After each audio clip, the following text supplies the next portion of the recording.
Episode 10. Nice like that video cookery. Deer meat, the triple threat. Deer meat is what we processed, what we're going to cook and what we're going to eat. Venison is what some jackleg chef named Renee at a fancy restaurant in D.C. is going to charge you 10 times more than you should be paying for deer meat for. That's venison, okay? Maybe leave the back loin on that rib that's got absolutely no freaking meat on it whatsoever, so it looks like a little lamb chop. Put a little bit of brown sauce on it, charge your dumb ass $80 for it.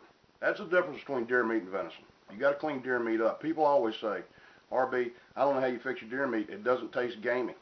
Well, duh, you clean it up. Take your silver skin off of it. If it's not red meat, it should not be left on there before you prepare it.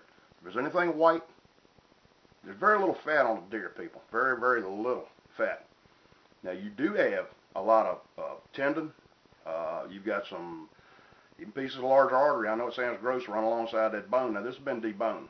The way we process is it comes off the bone. There's nothing but a rack of bones hanging up on the gambrel when we get done.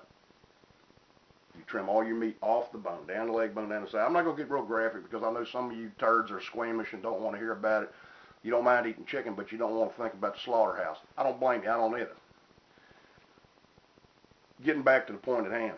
If it's not red, it doesn't belong on that meat before you cook it. If you leave it on there, it's going to taste gamey.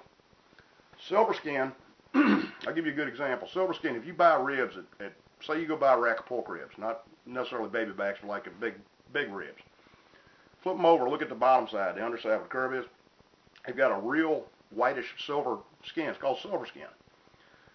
It's a fibrous lining, okay?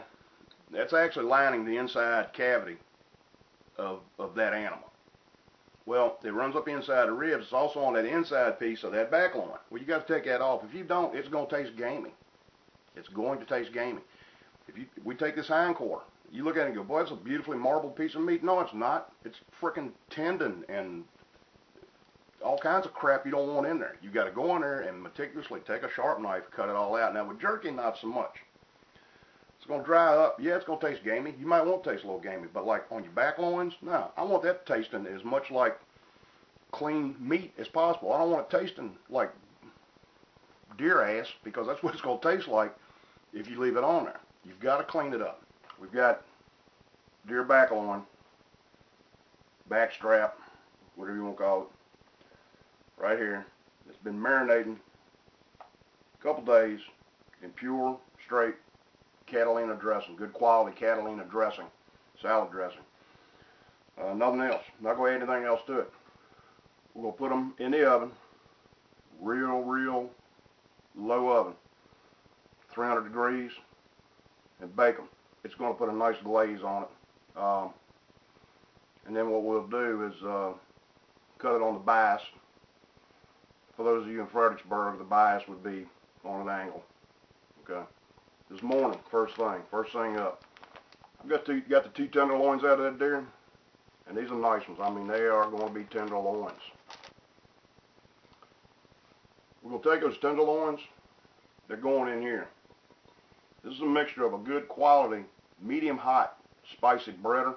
And I'm not going to mention the name because they're not paying me a damn dime. I've also got some of their hush puppy mix in here, which is a little, it's hush puppy mixed with onions. It's got some onion flake in it and some cornmeal. This is going to really crisp up those tenderloins. When we fry them, they're going to crisp right up. We've got this beautiful hind quarter. Anything that's not red meat's coming off of it. And I'm going to slice this up and we're going to make some jerky. We're going to cut it into little thin, not necessarily wafer thin, but one grade above wafer thin in thickness. And we're going to really we're not cooking this, we're drying it in the oven. Normally I'll do it on the grill, but I'll be honest with you, it's damn cold out there. I saw a Democrat with hands in his own pockets. I've dedicated this one to a buddy of mine. So he's going to get the whole hind quarter made into jerky. We'll see how it turns out. I think it'll be okay. I'm really looking forward to these. This is a takeoff on, and these are I mean, it was not a huge deer by any stretch of the imagination, but that's a pretty, you know, it's a nice looking little back loin, and it's going to be very tender. They always are. Again, I got all the silver skin off of this. It's got silver skin on the inside section of it. The rib, like the inside of the ribs do, pork ribs do, and deer ribs are the same way. And I don't know why anybody would want to eat a deer rib. Everybody's always, oh yeah, deer ribs. There's no meat on them, people, okay? And if you take the silver skin off of them, 90% of the freaking meat comes out between the bones, and they ain't worth a damn. I've had them one time, never had them again. They're not worth the trouble. Not worth the trouble. Now, I know you're saying, well, you're wrong. Okay, well, whatever, eat them. I don't care. You can eat any parts off that deer you want to, and I could care less. What we're going to do today is we're going to fix these. One of my wife's uncles used to make this at Christmas time, and I thought it would be nice to make this, and we're having the family get together tonight, and we're going to try this over there, and we'll see if this measures up to his. So, well, let's get going. Oh, and I've already been told that my kitchen time will be at a minimum. You're probably not going to get any video of the kitchen. You're probably going to get still shots of everything, but we're going to talk you through. So, hang with us, and we'll get going. What we're doing is we're taking these tenderloins and we're just simply dredging them in this breader that I've put together. We're going to coat them real good and just fry them off, crisp them up on all sides. Fried deer tenderloin and sunny side up eggs. The hunter's breakfast, folks. This is truly the deer hunter's breakfast right here.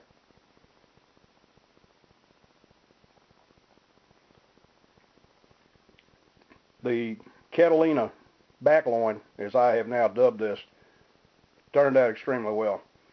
Taking these backloins out of the Catalina dressing, I placed them on the rack that I'm using on top of this drip pan.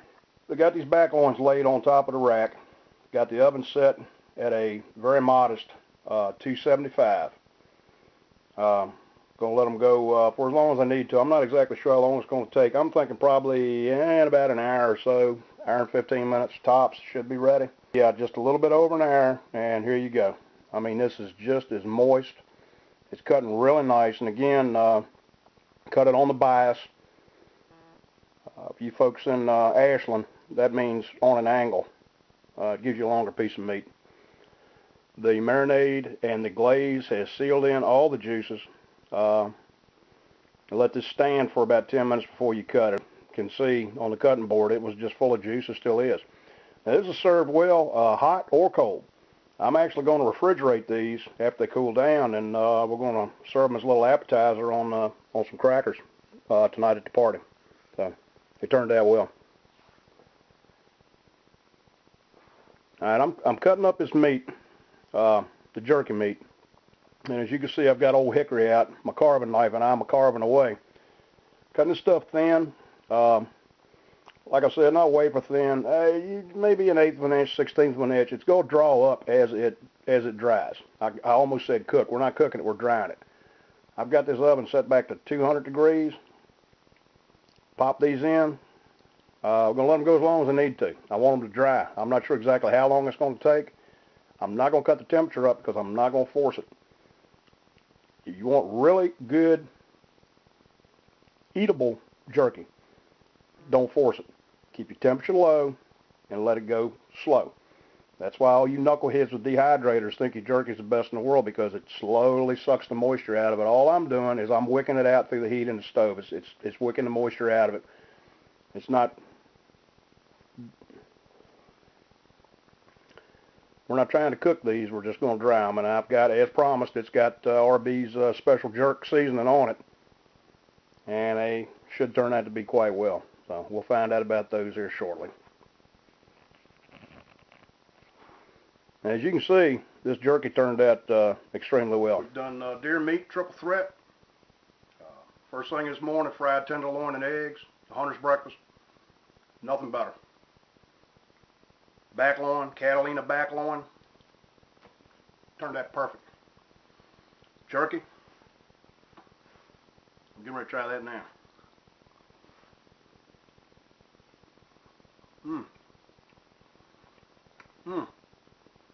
Very very tender. Turned out very well. No gamey taste. You can tell it's deer. That's hot. Seasoned very well. I want to wish everybody a safe and prosperous new year for the coming year. And I want everybody back here at the compound for season 2. Thank you once again. Merry Christmas. Praise the boy.